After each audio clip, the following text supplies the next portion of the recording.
Men of Reddit, what are the struggles of dating a very rich girl? A friend of mine dated a very rich girl that grew up a few hours away from us. They bought a small, modest house and had a baby. Her family didn't like him because he was a construction worker and didn't have the class they expected. They built them a new, huge house next to theirs and pressured them to move into it. But my friend had a job and life that he liked, and she was a stay-at-home mom. Anyway, after a few years, it just caused so much tension that their relationship ended. And she moved into the house by herself, and he's basically screwed. Because they said if he tries to do anything legal, they will bury him. Now he has to drive 3 hours just to see his daughter. Oh, I hope these stories aren't all like this. I want to believe that even people with a lot of money can have some sense and empathy and compassion, and I know they can. I just hope this thread isn't full of examples of them not. Story 2. My partner's parents bought us a house so we could rent to own it from them because we were having difficulty where we were. They really put a lot of thought into the location and amount of effort needed and everything. They live on the other side of town and we're all very happy. I finally get to experience parental figures who are nice to me and don't expect a lot of emotional labor. Now that's what I'm talking about. More of this, please. Story 3. There's a very big difference between a high earner and already having a lot of money. A huge difference. Wife and I do pretty well. Last year we grossed around $470,000 combined. But because we're paying for her law school loans and childcare and a moderate house and all of that, yes, we save, but not nearly what you might think. Compare this to friends whose parents not only paid for all of their education, including Ivy League graduate school, but also gave them like 6-figure checks to purchase homes, and still give them tens of thousands of dollars in cash and items every year, plus already fully funded trust funds for the grandkids, despite the kids having $300,000 incomes of their own. It's a huge lifestyle difference. These families have the wives purchasing $2,000+ handbags, multi-$1,000 jewelry gifts, guys are wearing high-end watches, and everyone is driving $70K plus luxury SUVs, because nearly all of their income is disposable. They have no need to save money nor pay down any debts or a mortgage. It's a tremendous difference. Yes, I might retire with several $1 million of my own money someday after working for 35 years and eventually have a very plush lifestyle, but I don't hold a candle to the folks who have daddy's or granddaddy's money. Story 4. So Joe went away to college and met Sarah there halfway through freshman year. They were on again, off again for a few months before deciding to date seriously in junior year. They met each other's families on vacation or when they would come to visit their kids at school. By all accounts, Sarah's family was polite and nice and relatively laid back. Not a whiff of arrogance or anything like that. Fast forward to the end of senior year.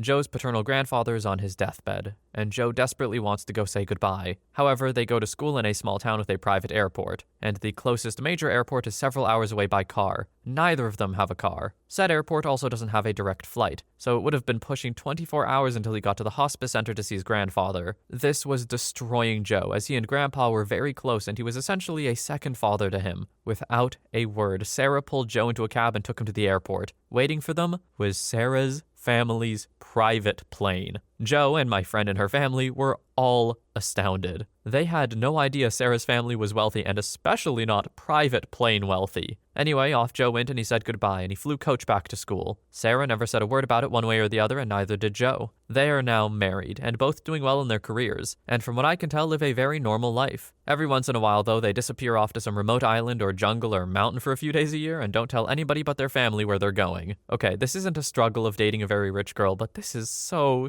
sweet. Also, still like mind-boggling private plane. Woof, that's still nuts to me. Not the world I'm from, I'll tell you that much. But still, very sweet in their rich way. Which is still sweet, I want to specify. Story 5. Lived in a pretty rich area of the Bay Area. My girlfriend at the time was very rich for this already wealthy area. She truly had no concept of money. Her budget was $12,000 a month. Her family bought her a brand new Porsche because her car was 5 years old, a BMW M5. It was honestly like dating an alien. Any issues I had in everyday life were just so far out of her life experience. Story 6. Keeping up with her. She wanted to go on European trips, expensive vacations, expensive restaurants, etc. She made very good money and I was limited in my funds and had to spread it out. I couldn't just fly to the Caribbean at the drop of a hat. So in turn, she left me for a guy who could. On the bright side, OP, if she was willing to leave you for a guy that could, then, I don't know, she didn't really love you, I guess. I feel like someone who really cares for you puts you before all of those very materialistic things. or finds a way to work it out with you. If she wasn't willing to do either of those things, then she wasn't the one. I hope, OP, that you're on the way to finding the one, or maybe you've already found them. Best of luck either way. Story 7.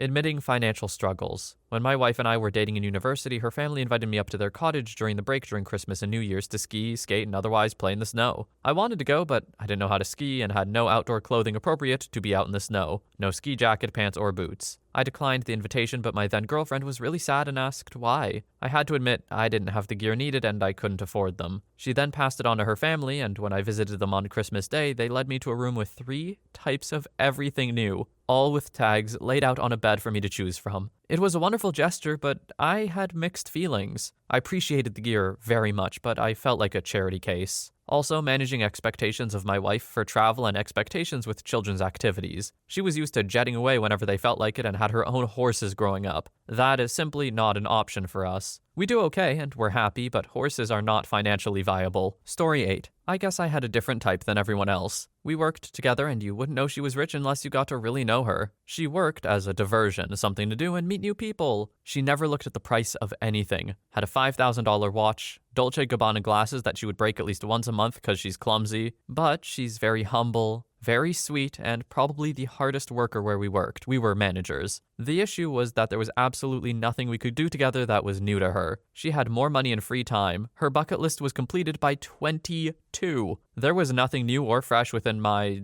realm, ability. We got along great, and I found out from a mutual friend she was excited to be with someone not using her or groveling because she was screw you levels of rich. It was my pride, I think, that ruined it. Nothing she did. I had issues letting her pay for everything, and I was unable to show her anything she hadn't seen. I stopped being fun because I couldn't wow or impress her, and it got in my head. She was perfectly happy doing normal things, but it wasn't enough for me. I had to impress her. We lost contact years ago. I hope she's doing well. She was frickin' awesome and deserves to be happy. This one kind of made me tear up a bit. It's a sad story of lost love. And I'm torn between thinking that, OP learned a valuable lesson here and he can grow from this experience, and also just being like, maybe they just weren't the right match. Like, maybe OP needs a partner where he can impress them. That is a perfectly reasonable want in a relationship, I think. To want to experience new things with someone, with your partner, I think that's normal. Or at the very least, a extremely valid want in a relationship. So, I don't know. I don't know if OP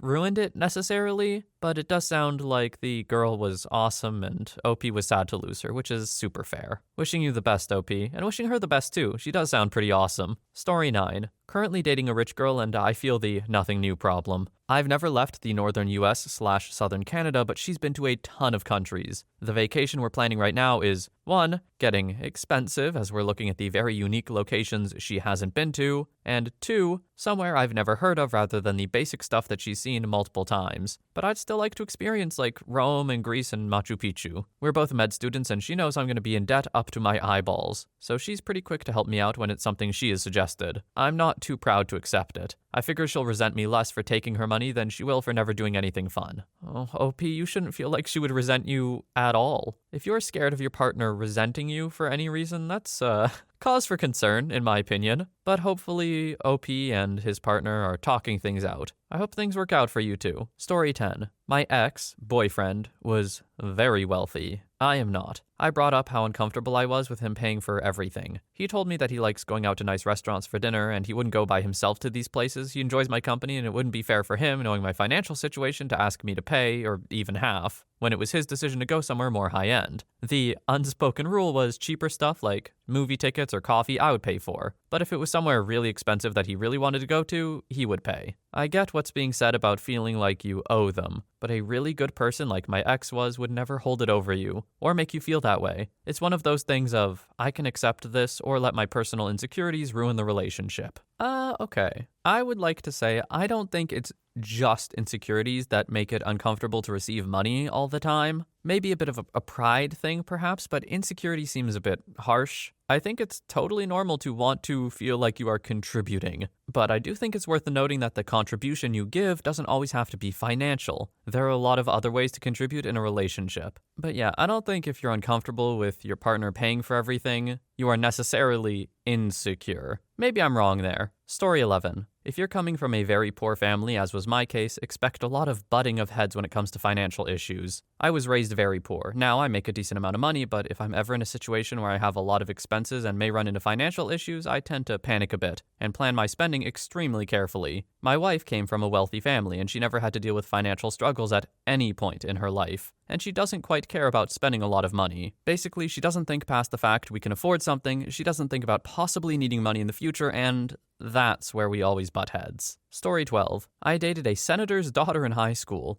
Everything was about keeping up appearances, and we had to be careful where we went in public and stuff like that. Her parents offered to get me nicer clothes to wear than when we went for dinner in public, but I felt weird about it. Relationship didn't last long. I'm not good at being political. Along with the emotional growth and budding that happens in a relationship in high school, it seems like a lot to take in all at once. So yeah, I'm not surprised that relationship didn't make it. That seems extremely stressful, and I don't think I would have lasted long either. Story 13. She was always doing something, constantly going on trips or to the openings of expensive restaurants or traveling to her parents' vacation house or getting tickets for some opening night or something. It was frankly exhausting. She had money and she wanted to spend it. I just couldn't keep up. I say had because it was entirely her parents' money. She was in grad school, though she was struggling at it and otherwise had absolutely no work or experience. Outside of a restaurant, she barely had any life experience either. Story 14. I dated a pretty rich girl. Her dad was a prominent lawyer, her mom a successful artist, and her uncle was a 1980s pop star. Honestly, they were great people to be around. They were old money and not snotty or overly pretentious. Yes, they had a big frickin' old house and drove quality, not overly flashy cars. Yes, they had whatever they wanted, but not at all in a look-at-me type of way. But I, on the other hand, was dirt poor. I mean, in the early 90s, grunge was a blessing for me because I looked like that already. But her parents didn't care. They were always very welcoming. Her mom even took me to my first punk show. I guess it's true when they say that cash screams and wealth whispers. Story 15. I dated a girl from a very wealthy family when I was in college and I was poor. The most frustrating thing for me was that our definition of a crisis was so different. From month to month, I would literally not know whether I could afford my rent or be able to put gas in my car. And she would be freaking out about some, to me, minor social issue, or whether a store carried a fashion brand she liked. It definitely made things difficult. And I had to remember that it's your perspective that dictates what's a crisis and what isn't. It was honestly a lesson I've tried to remember over the years. Story 16. I dated a girl in college that came from a very wealthy family, Texas oil money. Like, she flew from Dallas to Florida where we went to school in her daddy's business jet. That kinda rich. I think the biggest thing for me was how out of touch she was with everyday money issues. For example, someone smashed in my car in the parking lot and I was absolutely livid about it. She was like, "It's okay, you can just get a new one." She had no concept of how insurance or deductibles worked, and she didn't understand that I couldn't simply go out and get it fixed right away. Another example was that she wanted me to go to Miami to see a U2 concert with her. She had front row tickets. I couldn't go because I had to work. She didn't understand that my boss wouldn't give a crap about how cool it would be to see U2. This was before they sucked. Story 17. I married a wealthy girl and it was weird at first. Luckily, I make a 6-figure salary, so I didn't feel completely out of my element. But I remember the first time her parents invited us to the country club in the summer. My at-the-time girlfriend, wife, asked me what I was going to wear, and I was baffled. At that point, I just wore jeans, t-shirts, flannels, and gym shorts. I had a great collection of shoes, but they were basically boots, flip-flops, or Vans tennis shoes. I didn't play golf, but I did play a bunch of disc golf with stoners. I had to go out, buy new outfits, learn proper silverware techniques, and all that. Years later, I've become very close with her family. But at one point, I had to stand up and draw a line in the sand, which basically said, I'm never going to pop my collar, wear dress shoes with jeans, or join this country club. I'm always going to smoke weed, own a pit bull or two, and stay home on Sunday mornings. But I will make sure your daughter has the best life I can possibly provide her. Now, we're very close and they feel bad because they're crappy grandparents and money can't help them with that one. I like how a lot of this is like, oh, but we made it work and